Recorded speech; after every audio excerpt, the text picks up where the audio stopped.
boy general's eyes and chose a road lined with taller trees. Chapter 7. The price written in dawn. It ended where it began, in Black Hollow, the mountain breathing against my face and the torches frightened of their own light.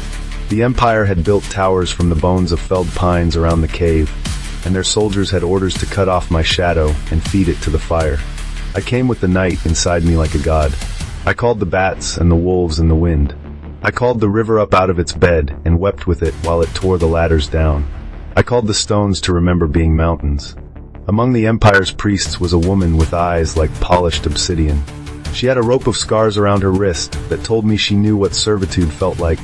She stood her ground in the tide of terror I loosed, and spoke to me in a voice that had learned its gentleness the hard way. "Dorian Vale," she said, "your valley will survive either way. The question is whether your son learns to survive you." There is nothing anyone could have said that cut more precisely. I looked down at my hands and saw what they had done. I looked up at the cave mouth and saw the thing that had taught me how.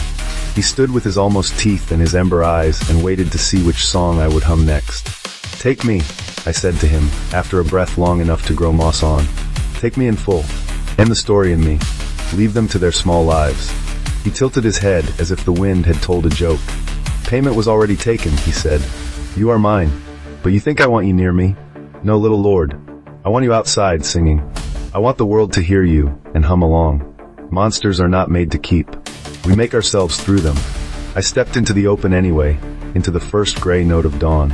It burned like memory. It burned like confession. I held my arms open to the sun the way a penitent holds his sins. Lisa came then, against all reason, against orders, against fear. She threw a cloak over my shoulders that had been soaking in the cellar water all night. It steamed. It caught fire. She did not move. She speaks quiet words when the rest of us would shout. "Live," she said. "Not for you. For him." Arlen stood behind her with his wooden stag. The same wooden stag. He has my eyes and his mother's certainty. I could not teach him to live if I had only taught him to die. The sun rose. The Empire broke. The priests scattered like leaves. The old thing laughed until the cave cracked a little more. Cauldron watched from the trees, and some wept and some prayed, and some just held onto each other like pieces of a falling house. I did not turn to ash. I did not turn to stone. I turned to a promise made uglier and truer. Now I walk when the moon is modest, and the foxes speak to me of small tragedies. I keep to roofs and ridgelines, and the places stories hide. The Empire calls me a nightmare to frighten its officers into obedience. The children in Cauldron whisper my name, as if it will come on its own legs to guard their beds. Sometimes I do.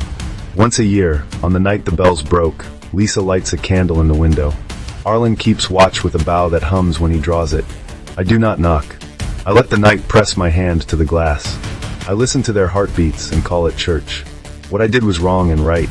What I became is monstrous and exact. The price was written in dawn and signed under a mountain. This is my only sermon. A man is what his people need him to be, even when they can't look at him and live with the looking. If you stayed with me until the end, then you have drunk something dark. It will not leave you, not entirely.